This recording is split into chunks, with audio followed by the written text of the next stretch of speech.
Merci de nous retrouver pour le 15h30 sur ma Média Prime Télévision. Le tout premier produit traditionnel camerounais de traitement contre le coronavirus, Corocure du docteur Elogène Yanini, a reçu l'autorisation de mise sur le marché par le ministre de la Santé publique Manaouda Malachi, ceci au travers d'une correspondance le 8 juillet dernier. Les détails, c'est dans ce reportage. Le ministre de la Santé publique, Manaouda Malachi, a autorisé la mise sur le marché d'un médicament traditionnel made in Cameroun anti-Covid-19, appelé Corocure. Médicament inventé par le docteur Elog Yanini Fopuparo, et ceci au travers d'une correspondance adressée le 8 juillet 2021 aux 10 promoteurs. Par ailleurs, cette autorisation a une durée de validité de 3 ans à compter de la date de la signature de l'acte. Et il est important de noter que c'est ici le tout premier produit traditionnel autorisé par le ministère de la Santé depuis le début de la sortie des différents traitements contre le coronavirus dans ce pays. Une décision qui intervient après l'avis favorable de la Commission nationale du médicament s'étant réunie du 17 au 19 mai 2021. Corocure, le Thymus vulgaris est donc une poudre sèche de 50 grammes contenue dans un flacon de 60 ml ayant pour vocation de traiter le coronavirus. Néanmoins, ce produit n'est pas le seul au Cameroun, notamment Elissi Covid et Adza Covid de l'archevêque métropolitain de Douala, Monseigneur Samuel Cléda, sont aussi plus ou moins appréciés par les malades, dont certains ont recouvert la santé après leur administration. Bien que ces solutions n'ont pas encore été certifiées ou encore moins reçu l'autorisation de mise sur le marché camerounais. Du moins, le docteur Yanini a de prime abord un background en médecine moderne. En effet, né le 10 mars 1970 à Fumban, dans le département du Noun, région de l'Ouest Cameroun, docteur Elogène Yanini devient médecin généraliste en 1998. Il donnera satisfaction aux patients lors de son passage dans l'hôpital de Maroua, extrême nord, à l'hôpital central de Yaoundé et à Efoulan Centre. Il se spécialisera plus tard en cardiologie et suivra un stage de perfectionnement en simulation d'implantation cardiaque à l'université d'Helderberg, Allemagne. Enseignant à la faculté de médecine à l'université de Yaoundé 1, le docteur Elogène Yanini est aussi le promoteur de la polyclinique, les promoteurs de la bonne santé. Il est coordinateur national du programme de prévention et de promotion des maladies cardiovasculaires et compte plusieurs publications scientifiques. Le corps sans vie de Fabien Aoué Adoum, fils de l'ancien ministre Adoum Garoua, a été découvert mardi 13 juillet 2021 en état de décomposition dans sa chambre à Douala. Âgé d'une vingtaine d'années, la cause de ce décès brusque n'a pas encore été révélée. Une enquête est ouverte à cet effet. Une situation tragique à Douala Akwa, capitale économique du Cameroun, ce 14 juillet 2021, où un échafaudage d'un immeuble de 5 niveaux encore en construction a coûté la vie d'une des victimes et causé 7 blessés graves, conduits à l'hôpital La Quintinier de Douala. Dans le souci de préserver une harmonie sur l'ensemble du territoire national, le président de la Commission nationale pour la promotion du bilinguisme et du multiculturalisme, Peter Mafani Messongue, a reçu en audience privée l'ambassadeur de la France au Cameroun, Christophe Guilou, en vue de trouver les œuvres pour étouffer le phénomène de discours haineux. Les détails, c'est avec Alphonse Quinn. Stopper les tendances haineuses au Cameroun, c'est l'un des objectifs du gouvernement. Le président de la Commission nationale pour la promotion du bilinguisme et du multiculturalisme, Peter Mafani Messongue, a reçu en audience privée l'ambassadeur de la France au Cameroun, Christophe Guillou, le 12 juillet à Yaoundé. La visite de cette rencontre était de voir à travers une coopération la stratégie à adopter et à développer afin de reconstruire une paix, une concorde et une harmonie entre le peuple camerounais qui coûte aux yeux de la France. Il y a encore quelques jours, le 15 juin 2021, les membres de la Commission nationale du bilinguisme et du multiculturalisme sont descendus dans la capitale économique afin de sensibiliser Il faut préciser que cette institution a été créée le 23 janvier 2017 par décret présidentiel et placée sous son autorité. Elle a pour mission de promouvoir le bilinguisme et le multiculturalisme en vue de préserver la paix sur l'ensemble du territoire national. Diaspora camerounaise, retour des violences entre le chef de l'État, son Excellence Paul Biya, et les Camerounais vivant à l'étranger meublent les réseaux sociaux. Sylvain Chokogwe fait le tour dans ce reportage.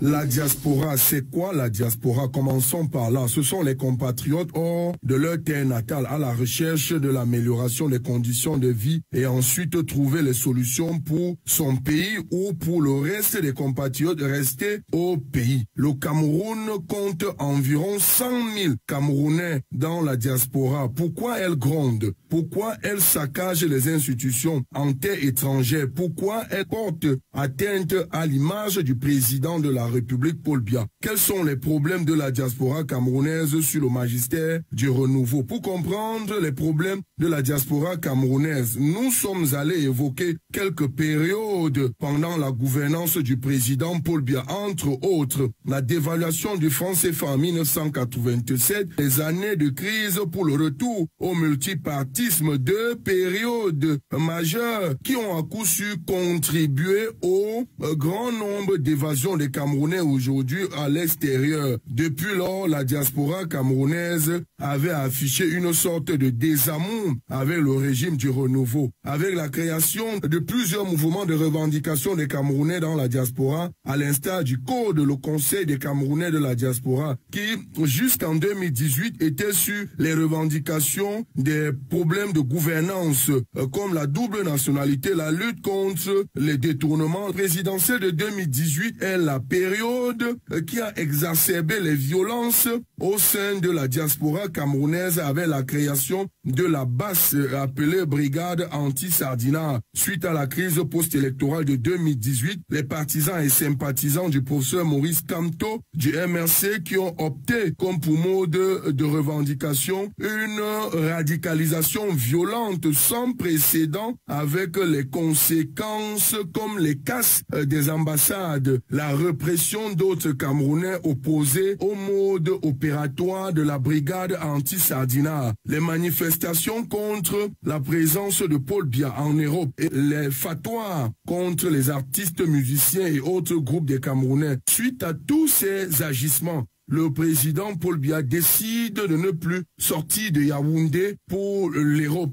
2 années passées durant, jusqu'à ce dimanche 11 juillet 2021, il est reparti à Genève, le président Paul Biya, pour un court séjour. Après un autre séjour assez mouvementé, les anti-Biya battent à nouveau le rappel des mouvements à l'effet de perturber cet autre séjour privé du président camerounais Paul Biya en appelant à la mobilisation des opposants de Paul Biya réunis au sein de la brigade anti-Sardina avec pour argument des manifestations contre la malgouvernance, le non-respect des droits de l'homme, la résolution de la crise dans les régions du nord-ouest et du sud-ouest. La question qui se pose aujourd'hui, c'est qu'à quand la fin du désamour entre Paul Biya et sa diaspora?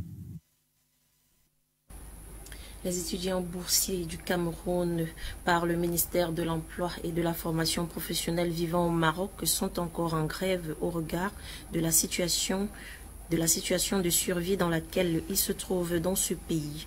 Ces derniers déclarent avoir été chassés de leur logement estudiantin et résident actuellement dans les rues depuis plusieurs jours.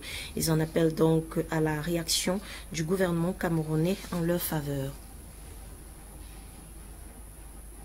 À présent hors de nos frontières, alors que le bilan en morts ne fait que s'accroître en Afrique du Sud, soit 72 personnes décédées selon le bilan communiqué par les autorités mardi dernier en relation aux émeutes secouant le pays depuis le lendemain de l'arrestation de l'ex-président Jacob Zuma vendredi dernier.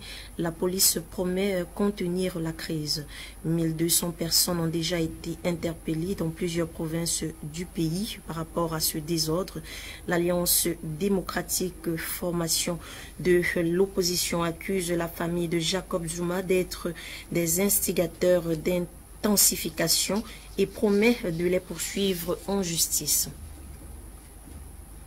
En Tunisie, les forces de l'ordre, les forces armées ont rejoint les rangs médicaux alors que le pays se trouve en situation critique face à la pandémie de coronavirus. Dans le pays, dans le village Keza, des soldats fusils à la main gardent l'entrée d'un centre de santé pendant que d'autres à l'intérieur administrent des vaccins aux personnes âgées. Question de stopper ainsi la propagation du virus. Depuis le début de cette campagne, les militaires ont déjà vacciné près de 3000 personnes dans diverses régions du pays. En République démocratique du Congo, l'ex-premier ministre Matoya Ponyo a été placé sous mandat d'arrêt mardi 13 juillet 2021 après que son immunité de sénateur a été levée le 5 juillet dernier. Matoya Ponyo est figé de plusieurs chefs d'accusation depuis 2011, parmi lesquels le plus récent, le détournement présumé de 200 millions de dollars concernant le projet du parc agro-industriel de Bukanga Lonzo. L'élection des nouveaux textes réglementaires et statuts au sujet des travaux de l'Assemblée générale extraordinaire de la FECAFOOT ayant eu lieu hier mardi 13 juillet 2021 à l'hôtel Montfébé de Yaoundé meuble l'actualité sportive au Cameroun. Quentin Itapé fait le point sur l'essentiel des modifications dans ce reportage. Le statut du code électoral, du code déontologique, du règlement disciplinaire et financier ont fait l'objet de modifications et d'approbation par la majorité des participants au cours des travaux à huis clos de la session ordinaire de l'Assemblée générale qui se sont déroulés hier, mardi 13 juillet, à l'hôtel Montfébé à Yaoundé. Par rapport à l'année 2012, les nouveaux tests qui ouvriront la voie à un bureau exécutif neuf ont subi quelques changements. Il s'agit de la dissolution de la Ligue de football professionnel et la création d'une nouvelle ligue en vue. La réduction du nombre de délégués participants de 90 à 60. Chaque région sera désormais représentée par 6 délégués et non par 9. 6 et non 5 clubs. Les présidents représenteront désormais les Ligues 1 et 2. Ces travaux étaient présidés par Sédou Mbombo Njoya en présence des acteurs majeurs du football camerounais comme l'ancien président de la CAF, Issa Ayatou, le président du comité olympique et sportif, Ahmad Kalkaba Malboum, les représentants de la CAF FIFA par visioconférence et le sous-préfet de Yaoundé 2 qui a accordé une interview à la presse sur les nombreuses péripéties survenues mardi dernier à la veille de cette assemblée annoncée par le chef par intérim de la Cameroun Football Association. Certains ont demandé pourquoi une première décision puis une deuxième. Vous devez savoir, et nous le savons, c'est que l'administration est dynamique, l'administration n'est pas statique. Dès qu'il y a des éléments nouveaux probants, l'administration peut se raviser. Si les travaux ont duré 8 heures d'horloge, dans le bon déroulement et l'enthousiasme des participants, il y a de quoi s'en féliciter. Ainsi, après l'adoption de ces nouveaux tests et statuts, tout porte à croire que le chemin est balisé pour un nouveau bureau exécutif. Place actuellement aux élections qui auront certainement lieu dans les prochains jours. Toujours en sport, quelques matchs de la 12e journée et un de la 14e se sont joués hier mardi 13 juillet 2021 dans plusieurs stades du pays. Quentin Itapé fait le tour dans ce reportage. Elidouane Cameroun 2021, 12e journée, groupe B. Voici les résultats des rencontres qui se sont disputées hier, mardi 13 juillet 2021, dans différents stades du pays. Toné Kalara Club, 7e dans le classement, fait match nul de 2-2 avec Colombe d'Undja et Lobo, 8e avec 12 points au centre sportif Académie de Mbankomo. UMS de Loum, avec 18 points, 4e dans le classement, fait la même chose contre New Star, dernier de la poule, en collectant 6 points, mais avec un score de 0 but partout au stade de la réunification de Douala. Deuxième avec 12 points à son actif, APGS fait la différence en battant Astre de Douala, 1-0 lors de la deuxième rencontre en Bankomo.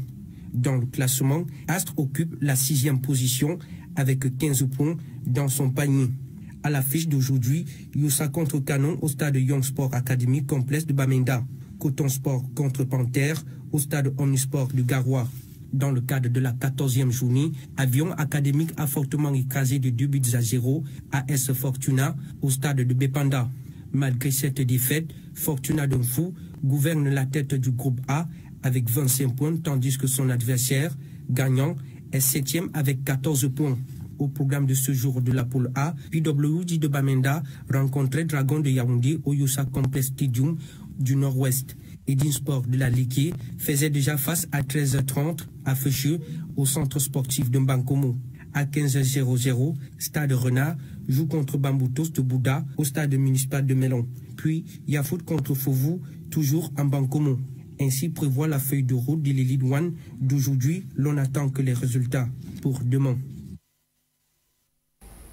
Merci à tous de nous avoir suivis.